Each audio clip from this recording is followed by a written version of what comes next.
नमस्कार, मैं बलवान सिंह। आज का टॉपिक है हमें संसद क्यों चाहिए। ये टॉपिक जो है कक्षा 8वीं की पाठ्य पुस्तक सामाजिक एवं राजनीतिक जीवन के तीसरे अध्याय के बारे में है। चलिए शुरू करते हैं। हमें संसद क्यों चाहिए। भारत दुनिया का सबसे बड़ा लोकतंत्र है और हमें इस बात का गर्व है कि हम इस लोकतंत्र का एक हिस्सा हैं। इस अध्याय में हम निर्णय प्रक्रिया में सहभागिता यानी भागीदारी और लोकतांत्रिक सरकार के लिए नागरिकों की सहमति के महत्व जैसे विचारों के आपसी संबंधों को समझने की कोशिश करेंगे। अर्थात निर्णय प्रक्रिया में जो लोग हैं उनकी भागीदारी और लोकतांत्रिक सरकार के लिए नागरिकों की सहमति का होना, ऐसे विचारों के आपसी संबंध को समझने की कोशिश करेंगे। यही वे तत्व हैं जो सम्मिलित रूप से भारत में एक लोकतांत्रिक व्यवस्था का निर्माण करते हैं। इस बात की सबसे अच्छी अभिव्यक्ति संसद के रूप में हमें मिलती है और इस अध्याय में हम देखेंगे कि किस तरह से हमारी संसद देश के नागरिकों को निर्णय प्रक्रिया में हिस्सा लेने और सरकार पर अंकुश रखने में मदद देती है, कंट्रोल करने में। अंकुश यानी कंट्रोल। इसी आधार पर संसद भारतीय लोकतंत्र का महत्वपूर्ण प्रतीक और संविधान का केंद्रीय तत्व है।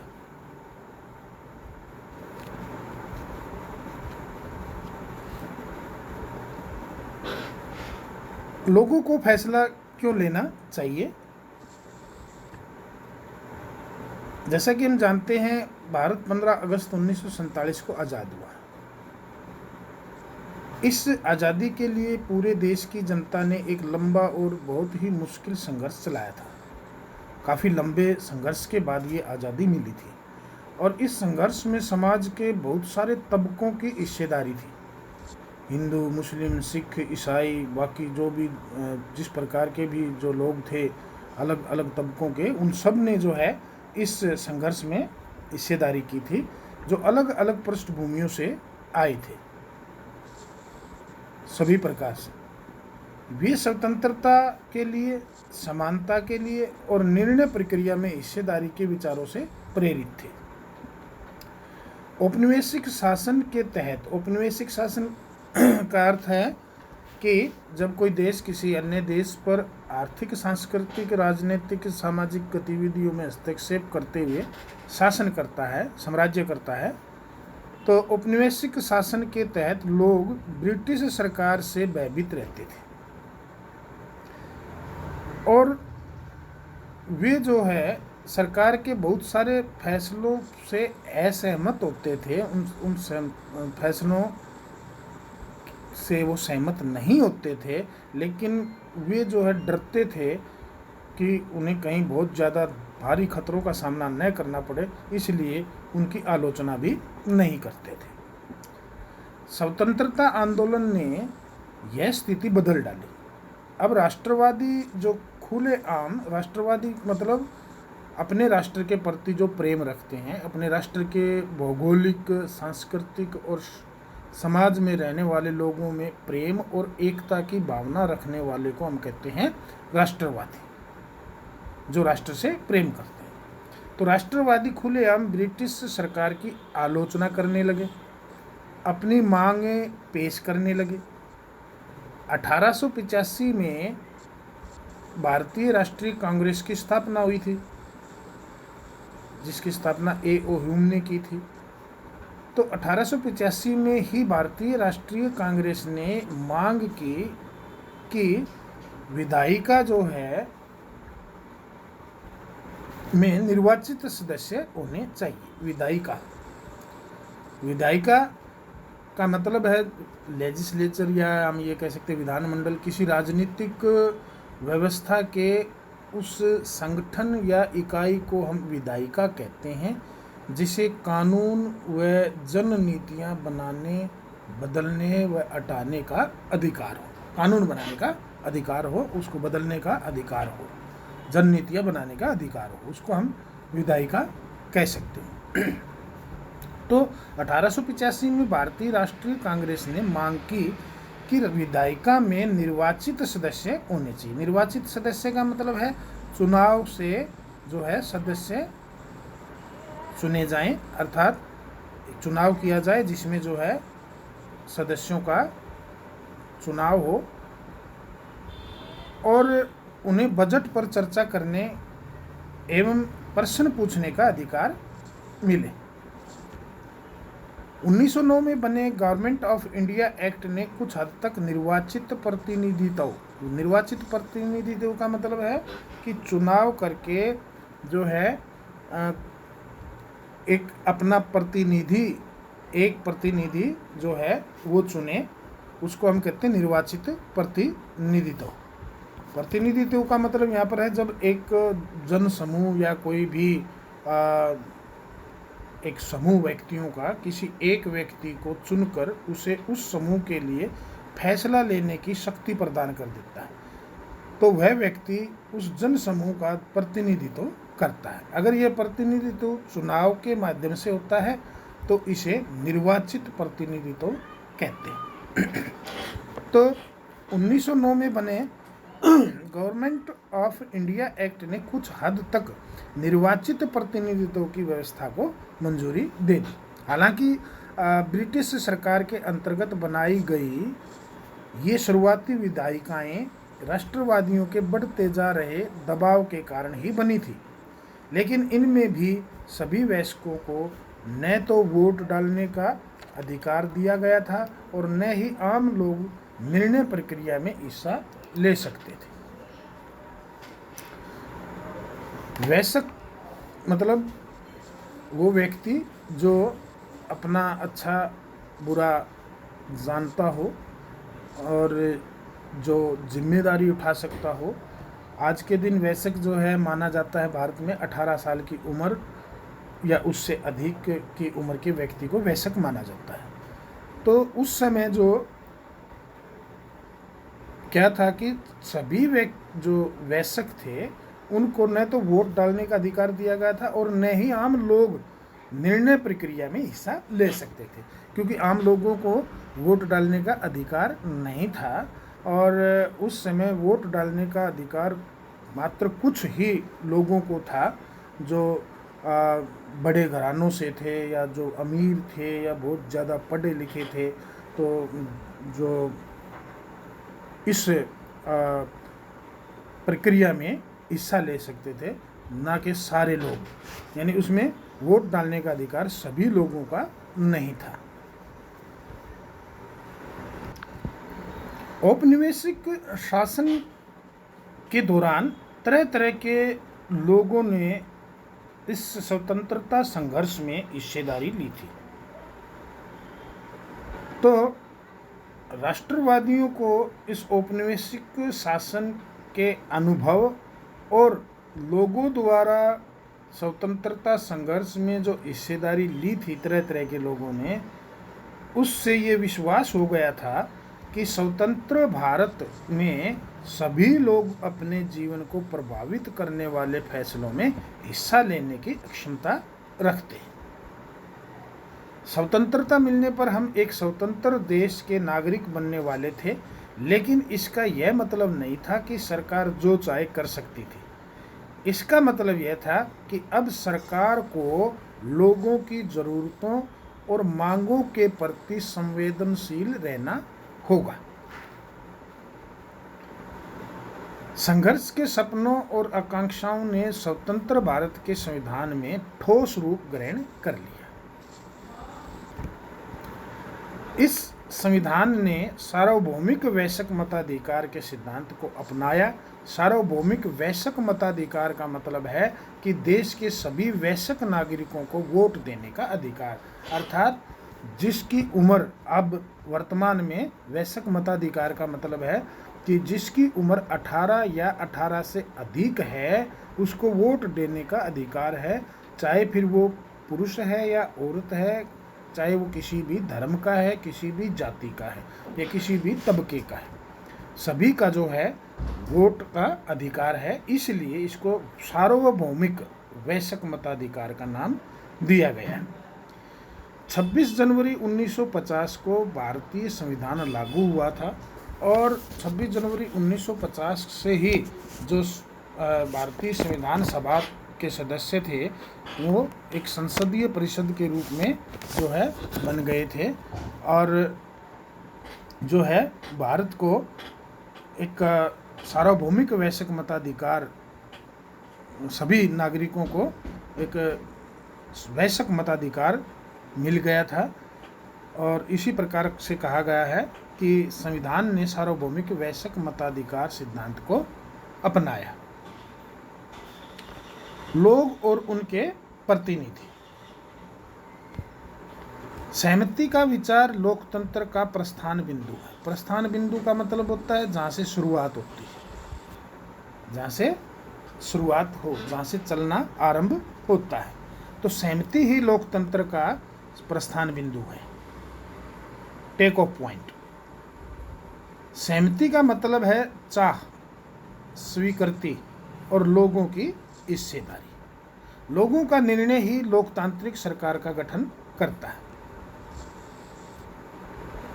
और उसके कामकाज के बारे में फैसला देता है। इस तरह के लोकतंत्र के पीछे मूल सोच यह होती है कि व्यक्ति या नागरिक की ही सबसे महत्वपूर्ण है, यानी व्यक्ति या नागरिक ही सबसे महत्वपूर्ण है और सैद्धांतिक स्तर पर सरकार एवं अन्य सार्वजनिक संस्थानों में इन नागरिकों की आस्था होनी चाहिए। व्यक्ति सरकार को अपनी मंजूरी कैसे देता है, जैसा कि आपने पढ़ा है, मंजूरी देने का एक तरीका चुनाव है। जैसे ऊपर बात आई थी कि यहाँ पर कि लोगों का निर्णय ही लोकतांत्रिक सरकार का गठन करता है और उसके कामकाज के बारे में फैसला देता है। तो इस प्रकार से यहाँ पर जो है मंजूरी देने का एक तरीका क्या है, चुनाव। लोग संसद के लिए अपने प्रतिनिधियों का चुनाव करते हैं। इन्हीं निर्वाचित प्रतिनिधियों में से एक समूह सरकार बनाता है। अर्थात जो है चुनाव होते हैं और उन चुनावों में जो है लोग अपने प्रतिनिधि को चुनते हैं और जो जीत जाता है वो उनका जो भी चुनाव जीतता है वो उनका प्रतिनिधि होता है और वो उस समूह का प्रतिनिधित्व करता है। जनता द्वारा चुने हुए सभी प्रतिनिधियों के इस समूह को ही संसद कहते हैं। यह संसद सरकार को नियंत्रित करती है और उसका मार्गदर्शन करती है। इस लिहाज से अपने निर्वाचित प्रतिनिधियों के माध्यम से लोग ही सरकार बनाते हैं और उस पर नियंत्रण रखते हैं। यहाँ पर एक चित्र दिया हुआ है, ये जो है भारतीय संसद है और इसके जो है नीचे दो भाग और दिए हुए हैं जो कि राज्यसभा और लोकसभा के लिए दिए हैं। तो भारतीय संसद देश की सर्वोच्च कानून निर्मात्री संस्था है, यानी सर्वोच्च संवैधानिक निकाय है, विधायी अंग है संसद। इसके दो सदन हैं, एक राज्यसभा और लोकसभा। राज्यसभा में कुल 245 सदस्य होते हैं। देश के उपराष्ट्रपति राज्यसभा के सभापति होते हैं। लोकसभा में कुल 545 सदस्य होते हैं। इसकी अध्यक्षता लोकसभा अध्यक्ष करते हैं। इसके बारे में आगे भी चर्चा करेंगे पाठ में। संसद की भूमिका। आज़ादी के बाद गठित की गई भारतीय संसद लोकतंत्र के सिद्धांतों में भारतीय जनता की आस्था का प्रतीक है। ये सिद्धांत है निर्णय प्रक्रिया में जनता की हिस्सेदारी और सहमति पर आधारित शासन। निर्णय प्रक्रिया में जनता की हिस्सेदारी अभी ऊपर बताया था, जैसे कि जनता क्या निर्णय लेती है। जनता द्वारा चुनाव किया जाता है तो उसमें जनता जो है अपने पसंद के प्रतिनिधि चुनते हैं और वो चुनकर जो है उनका एक दल जो है बहुमत प्राप्त करके सरकार बनाता है और बाकी के सारे जो है वो संसद में बैठते हैं। इन सभी को मिलाकर यानी हम संसद कहते हैं। तो ये जो है जनता का ही निर्णय होता है। तो जनता, ये सिद्धांत निर्णय प्रक्रिया में जनता की हिस्सेदारी और सहमति पर आधारित शासन है। हमारी व्यवस्था में संसद के पास महत्वपूर्ण शक्तियां हैं क्योंकि यह जनता का प्रतिनिधित्व करती है। लोकसभा के लिए भी उसी तरह चुनाव होते हैं जैसे कि राज्य विधानसभा के लिए चुनाव होते हैं। आमतौर पर लोकसभा के लिए हर 5 साल में चुनाव करवाए जाते हैं। जैसा कि आपने पहले भी पढ़ा था, जो राज्य सरकारें किस प्रकार से जो है विधायक का गठन करते हैं, विधायक बनाते हैं, विधानसभा का किस प्रकार से गठन होता है। देश को बहुत सारे निर्वाचन क्षेत्रों में बांटा गया है, बहुत सारी लोकसभा सीटों में बांटा गया है। प्रत्येक निर्वाचन क्षेत्र से एक व्यक्ति को संसद में भेजा जाता है। चुनाव लड़ने वाले उम्मीदवार आमतौर पर विभिन्न राजनीतिक दलों के सदस्य होते हैं। यानी एक निर्वाचन क्षेत्र से कई सदस्य जो है चुनाव लड़ते हैं और उनमें से जनता किसी एक को चुनती है और उसको चुनकर सांसद बनाया जाता है और वो फिर संसद में जाता है।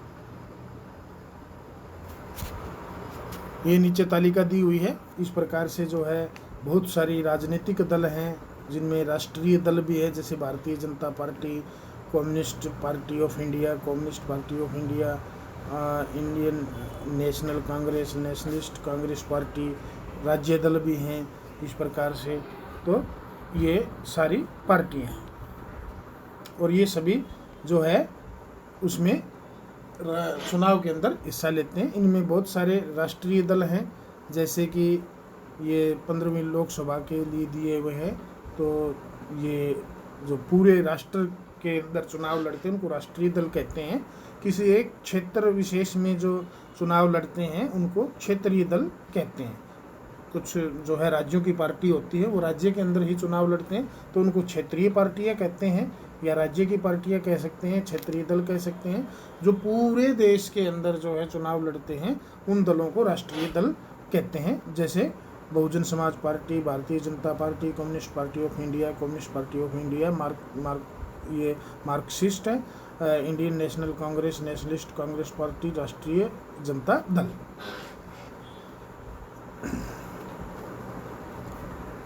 चुने जाने के बाद ये उम्मीदवार संसद सदस्य या सांसद कहलाते हैं, एमपी, मेंबर ऑफ पार्लियामेंट। इन सांसदों को मिलाकर संसद बनती है। संसद के चुनाव हो जाने के बाद संसद को निम्नलिखित काम करने होते हैं। भारतीय सरकार का चुनाव करना। भारतीय संसद में जो है राष्ट्रपति और 2 सदन है। यानी भारतीय संसद के अंग जो है कौन कौन से हैं? एक तो राष्ट्रपति होता है जिसको हम अध्यक्ष कह सकते हैं, और 2 सदन हैं, लोकसभा और राज्यसभा। लोकसभा चुनाव के बाद सांसदों की एक सूची बनाई जाती है। इससे पता चलता है कि किस राजनीतिक दल के कितने सदस्य हैं। यदि कोई राजनीतिक दल सरकार बनाना चाहता है तो उसे निर्वाचित सांसदों में बहुमत प्राप्त करना पड़ेगा। लोकसभा की कुल 543 निर्वाचन सदस्य होते हैं। यानी निर्वाचन के लिए 543 क्षेत्र है जहां से सदस्य निर्वाचित होकर आते हैं, और 2 सदस्य जो है वो राष्ट्रपति द्वारा मनोनीत किए जाते हैं। ये एंग्लो इंडियन होते हैं, अर्थात विदेशी लोग जो भारत में बस गए उनमें से, जो कि राष्ट्रपति उनको मनोनीत करता है। चुनाव होता है 543 पर। इसलिए जो है बहुमत प्राप्त करने के लिए कम से कम एक पार्टी के पास 272 सदस्य होने चाहिए, और जिस पार्टी के पास 272 सदस्य हो जाते हैं तो उसको बहुमत मिल जाता है, तो उसको बहुमत प्राप्त करने वाला दल कह सकते हैं।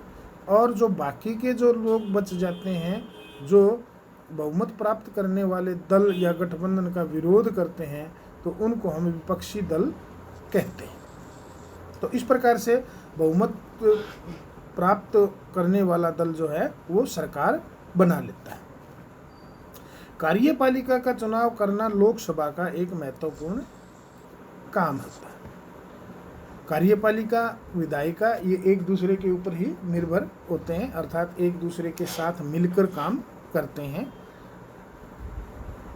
कार्यपालिका ऐसे लोगों का समूह होती है जो संसद द्वारा बनाए गए कानूनों को लागू करने के लिए मिलकर काम करते हैं। जब हम सरकार शब्द का इस्तेमाल करते हैं तो हमारे जहन में अक्सर यही कार्यपालिका होती है। भारत का प्रधानमंत्री लोकसभा में सत्ताधारी दल का मुखिया होता है, अर्थात जो दल बहुमत प्राप्त कर लेता है वो सरकार बनाता है, और बहुमत प्राप्त करने वाला दल जो है एक नेता का चुनाव करता है अपने अंदर से, और उसको जो है वो अपना नेता मानता, बहुमत दल का नेता होता है, और वो प्रधानमंत्री बनाया जाता है। प्रधानमंत्री जो है अपने ही जो दल में से जो है कुछ सांसदों में को जो है मंत्री के लिए चुनता है, और जो कि प्रधानमंत्री के साथ मिलके प्रधानमंत्री के फैसलों को लागू करने में उसकी मदद करता है, जैसे स्वास्थ्य मंत्रालय, वित्त मंत्रालय, शिक्षा मंत्रालय आदि बहुत सारे मंत्रालय हैं, और इन सभी सरकारी कार्यों की जिम्मेदारी वो संभालते हैं। हाल के सालों में काफ़ी बार किसी राजनीतिक दल को बहुमत नहीं मिला, तो जो सरकार बनाने के लिए एकदम ज़रूरी है बहुमत, तो लेकिन बहुमत किसी एक दल को नहीं मिलता, तो ऐसे में कई राजनीतिक दल मिलकर जो है एक गठबंधन सरकार बना लेते हैं, जो कि साझे मुद्दों पर कार्य करती है। यहाँ पर जो है ये दो चित्र दिए हुए हैं, ये केंद्रीय सचिवालय की इमारतें हैं दो। ये जो है एक का नाम साउथ ब्लॉक, दूसरी का नाम नॉर्थ ब्लॉक है। ये 1930 में तैयार हुई थी। जो हमारे बाएं हाथ की तरफ जो ये वाली है, ये वाली, ये जो है साउथ ब्लॉक का चित्र है। इसमें जो है प्रधानमंत्री का कार्यालय है और रक्षा मंत्री का कार्यालय है इसमें, और विदेश मंत्रालय का दफ्तर भी इसी में है साउथ ब्लॉक में। और ये जो ब्लॉक है ये वाला, ये हमारा नॉर्थ ब्लॉक है। इसमें वित्त मंत्रालय का दफ्तर है, गृह मंत्रालय का दफ्तर है, और बाकी के जो मंत्रालय है वो दिल्ली, नई दिल्ली के अंदर कई विभिन्न इमारतों में स्थित हैं। तो हम चर्चा कर रहे थे कि गठबंधन सरकार जो बना लेते हैं, जो कि साझे मुद्दों पर काम करते हैं। राज्यसभा मुख्य रूप से देश के राज्यों के प्रतिनिधि के रूप में कार्य करती है। जैसे कि लोकसभा का चुनाव प्रत्यक्ष रूप से होता है, यानी लोग जो है उसमें जो है अपने प्रतिनिधि जो है वो चुनाव के जरिए, वोट के जरिए चुनते हैं, लेकिन राज्यसभा का चुनाव लोगों द्वारा नहीं किया जाता।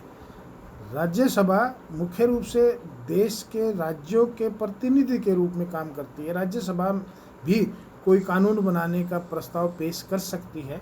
किसी विधेयक को कानून के रूप में लागू करने के लिए यह जरूरी है कि उसे राज्यसभा की भी मंजूरी मिल चुकी हो, अर्थात कोई भी कानून बनाने के लिए लोकसभा के अंदर जब बिल पास हो जाता है तो वहीं पर ही कानून नहीं बनता, उसको जो है राज्यसभा में भी पेश करना पड़ता है, राज्यसभा की भी मंजूरी लेनी पड़ती है।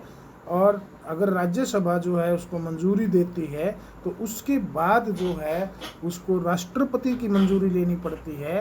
राष्ट्रपति जब उस पर हस्ताक्षर कर देता है तो वो कानून बन जाता है। इसलिए राष्ट्रपति भी जो है संसद का अंग माना गया है। तो इस प्रकार राज्यसभा की भी बहुत महत्वपूर्ण भूमिका होती है।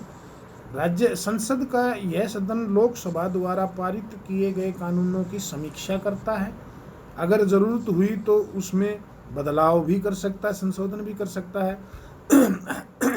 राज्यसभा के सदस्यों का चुनाव जो है वो प्रत्यक्ष रूप से नहीं होता, बल्कि विभिन्न राज्यों की जो विधानसभाएं होती हैं उनमें जो विधायक चुने जाते हैं, उन विधायकों द्वारा जो है राज्यसभा के सदस्यों का चुनाव जो है वो किया जाता है। राज्यसभा में 233 निर्वाचित सदस्य होते हैं और 12 सदस्य जो है राष्ट्रपति की ओर से मनोनीत किए जाते हैं। यानी 233 सदस्य जो है वो जो है राज्यों की विधानसभाओं में जो चुने गए विधायकों द्वारा जो है अनुपातिक रूप से चुने जाते हैं। उनके द्वारा बाकी के 12 सदस्य जो है वो राष्ट्रपति द्वारा मनोनीत किए जाते हैं, जो विभिन्न क्षेत्रों से ख्याति प्राप्त लोग होते हैं। जैसे कि सचिन तेंदुलकर जो क्रिकेट के अंदर बहुत ज़्यादा ख्याति प्राप्त हैं, उनको राज्यसभा का सांसद बनाया। इसी प्रकार फिल्मों से ले लेते हैं, इसी प्रकार से जो है सांस्कृतिक गतिविधियों में जिनके हिस्से हैं उनको बनाते हैं। तो इस प्रकार से 12 सदस्य जो है राष्ट्रपति के द्वारा मनोनीत किए जाते हैं। सरकार को नियंत्रित करना, मार्गदर्शन देना और जानकारी देना। जब संसद का सत्र चल रहा होता है तो उसमें सबसे पहले प्रश्नकाल होता है। प्रश्नकाल का मतलब है कि उसमें जो है सांसद जो भी हैं वे सरकार के कामकाज के बारे में जानकारियां हासिल करते हैं, वे सरकार से प्रश्न करते हैं। इसके जरिए संसद कार्यपालिका को नियंत्रित करती है। सवालों के माध्यम से सरकार को उनकी खामियों के प्रति आगाह किया जाता है। इस तरह सरकार को भी जनता के प्रतिनिधियों यानी सांसदों के जरिए जनता की राय जानने का मौका मिलता है। सरकार से सवाल पूछना किसी भी सांसद की बहुत महत्वपूर्ण जिम्मेदारी होती है। लोकतंत्र के स्वस्थ संचालन में विरोधी दल एक महत्वपूर्ण भूमिका अदा करते हैं। ये सरकार की नीतियों और कार्यक्रमों की कमियों को सामने लाते हैं और अपनी नीतियों के लिए जन समर्थन जुटाते हैं। सांसदों के प्रश्नों से सरकार को भी बहुत महत्वपूर्ण फीडबैक मिलता है। इसके चलते सरकार चुस्त रहती है। इसके अलावा वित्त से संबंधित सभी मामलों में संसद की मंजूरी सरकार के लिए बहुत महत्वपूर्ण होती है। यह उन कई तरीकों में से एक है जिसके माध्यम से संसद सरकार को नियंत्रित करती है, उसका मार्गदर्शन करती है और उसको सूचित करती है। जनप्रतिनिधियों के रूप में संसद को नियंत्रित, निर्देशित और सूचित करने में सांसदों की एक अहम भूमिका होती है और यह भारतीय लोकतंत्र का एक मुख्य आयाम है। तीसरा है कानून बनाना। कानून बनाना संसद का एक महत्वपूर्ण काम है, जो कि हम आगे आने वाले पाठों के अंदर पढ़ेंगे। संसद में कौन लोग होते हैं? संसद में विभिन्न पृष्ठभूमि वाले लोगों की संख्या बढ़ती जा रही है। शुरू में जो है संसद में विभिन्न पृष्ठभूमि वाले लोग बहुत कम थे, लेकिन अब उनकी संख्या बढ़ती जा रही है। जो अलग अलग तबकों से आते हैं, जैसे ग्रामीण, अब जो है ग्रामीण पृष्ठभूमि वाले सदस्यों की संख्या पहले से ज़्यादा है। जो गांव में रहते हैं लोग, उनमें से बहुत सारे लोग अब चुनाव जीतकर जो है वो संसद के अंदर जाने लगे। बहुत सारे क्षेत्रीय दलों के सदस्य भी अब बढ़ गए हैं। जिन समूह और तबकों का अब तक संसद में कोई प्रतिनिधित्व तो नहीं था, वे अब चुनाव जीत कर आने लगे हैं। दलित और पिछड़े वर्गों की राजनीतिक हिस्सेदारी भी बढ़ रही है। जैसे कि इस तालिका में जो है आपको ये बताया गया है कि अलग अलग सालों में लोकसभा के लिए वोट डालने वाली आबादी का प्रतिशत देखने में आया कि प्रतिनिधिमूलक लोकतंत्र अपने समाज को पूरे तौर पर सही ढंग से प्रतिबिंबित नहीं कर सकता। यह बात साफ दिखाई देने लगी है कि जब हमारे हित और अनुभव अलग अलग होते हैं तो एक समूह के व्यक्ति सबके हित में आवाज़ नहीं उठा सकते। इसी बात को ध्यान में रखते हुए संसद में कुछ सीटें अनुसूचित जातियों और अनुसूचित जनजातियों के लिए आरक्षित की गई। ऐसा इसलिए किया गया ताकि इस चुनाव क्षेत्र में केवल दलितों और आदिवासी उम्मीदवार ही जीतें, क्योंकि सभी लोग जो है सभी की आवाज़ नहीं उठा सकते, तो अपने तबके की आवाज़ उसी तबके का व्यक्ति ही उठा सकता है।